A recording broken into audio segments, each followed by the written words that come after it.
de crimes contre l'humanité. Au sein de la présidence de la République, M. Macky Sall a mis en place un système qui s'appuyait d'un côté sur l'utilisation de forces de l'ordre légales, dont nous parlerons, et d'un autre côté sur l'organisation de ce que l'on appelle des nervis, c'est-à-dire des forces miliciennes, paramilitaires, financées par le gouvernement et par ses fonds spéciaux pour maintenir l'ordre, selon ces termes, pour commettre des crimes contre l'humanité. Il s'est appuyé sur un premier cercle d'intimes, en particulier Mariam Faisal, sa femme, et Amadou Sall, qui ont organisé le recrutement et le financement de ces nervis. Ils sont responsables à titre principal de la commission de crimes contre l'humanité. Au sein de cette présidence, Meïssa Sélé Ndiaye, aide de camp, a participé à l'organisation de ces faits, aux côtés notamment d'un certain nombre d'individus, dont Abdoulaye Sall, dit Lei Kara, le chauffeur du président, qui faisait le lien avec les organisations de nervis. Autour de la présidence, des éléments extérieurs sur lesquels nous reviendrons, dont un certain Farban Ngom, griot, ont joué un rôle extérieur qui consistait à créer des fiefs, à eux-mêmes constituer des groupes paramilitaires, à les armer, de façon à s'assurer que des crimes contre l'humanité soient commis. Afin d'armer ces nervis, la présidence de la République, elle-même, directement, en tant qu'institution, a mis en place des commandes d'armes particulièrement massives dont nous avons retracé dans le moindre détail le cheminement. Ces commandes d'armes ont été organisées avec l'aide d'un intime de Macky Sall qui s'appelle Gabriel Peretz. Gabriel Peretz, à la tête d'une société qui est bien connue, a fait livrer 104 tonnes d'armes à la présidence de la République au deuxième semestre 2022. Ces armes sont en partie encore stockées à l'ancien aéroport Léopold Sédar Senghor et font l'objet de distributions régulières et notamment de placement dans des caches dans certains espaces du territoire sénégalais de façon à pouvoir être mobilisés en cas de crise politique. Ces 104 tonnes d'armes constituent principalement des munitions pour des armes lourdes et des armes légères, ainsi que des armes légères qui ont été livrées et qui sont à disposition de la présidence en dehors de tout contrôle démocratique, comme s'il y avait la possibilité de s'approprier ces faits-là. Le financement de ce contrat nous semble être lié à toute une série de fonds spéciaux qui échappent au contrôle politique sénégalais et des représentants de la nation sénégalaise. Ils sont permis aussi par des avances qui sont faites par Gabriel Peretz, des lignes de crédit qui ont été octroyées jusqu'en 2024 à hauteur de 300 millions de dollars.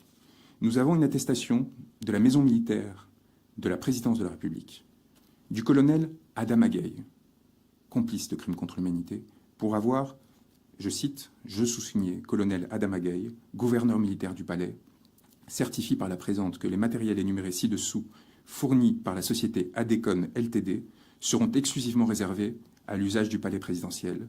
Munitions 5,56 x 45 mm de 500 grammes, quantité 3 550 000.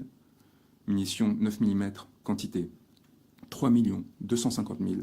Munitions 7,62 mm, quantité 210 000. Plus de 7 millions de munitions.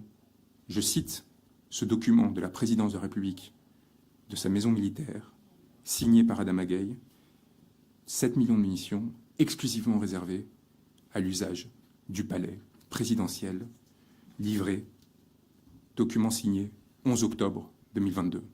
Dans quel régime politique qui se veut démocratique, une présidence de la République se fait livrer à usage exclusif 7 millions de munitions?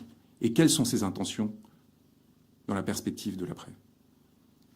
Gabriel Peretz a procédé à ces livraisons qui proviennent de Saint-Pétersbourg, de la Russie. Nous avons retracé le moindre cheminement de ces munitions et de ces armes et la façon dont elles ont été livrées à Dakar. Et il y a procédé dans le cadre des très nombreux liens qu'il entretient avec la présidence du Sénégal et avec M. Macky Sall, et il est donc complice de la commission de crimes contre l'humanité. M. Gabriel Peretz, qui est de nationalité belge, mais qui habite aujourd'hui en Israël, a été accompagné dans son travail par Marcel Zuckerman et par Biram Koulibaly, un aviateur sénégalais, qui a représenté la société AD dans l'opération dont il est question. Il nous apparaît que cette commande a été réceptionnée par la société sénégalaise d'ETL, 6 Ouest Foire, au numéro 45 à Dakar, qui est détenue par un certain Halil, qui se trouve être un ami très proche d'Amadou Sall, qui est, à ce titre, complice de la commission de crimes contre l'humanité. Nous avons jusqu'au manifeste des conteneurs, nous avons jusqu'à la signature du capitaine qui a transporté ces armes, nous avons tous les éléments qui permettent de prouver l'existence de cette livraison et la présence de ces armes encore aujourd'hui à l'aéroport Léopold Senghor. Nous avons l'ensemble des réservations qui ont été faites par M. Peretz au Pullman de Teranga, sa présence notamment à la veille des événements de mars 2023 au Sénégal, probablement pour les préparer, et les conséquences qu'il aura à subir. Nous connaissons aussi le nom de ses collaborateurs, les personnes qui l'ont appuyé et les conséquences qu'ils auront à connaître du fait de cette complicité, aux côtés d'un autre homme d'affaires, évidemment Tierno Ndomba, dont vous avez tous entendu parler, et qui a joué un rôle cardinal dans un certain nombre d'opérations particulièrement étranges, pour rester modeste dans mon expression, d'ordre militaire, de commandes d'armement, qui ont été livrées, là encore, en dehors, dans le cadre de contrats de gré à gré, et qui complètent des éléments que nous avions déjà, qui permettent de déterminer l'existence d'autres contrats de cet ordre-là. Cela avait déjà fait débat dans l'espace public. Vous vous souvenez de ce contrat de 45 milliards de francs CFA avec le ministère de l'Environnement et le ministère des Finances.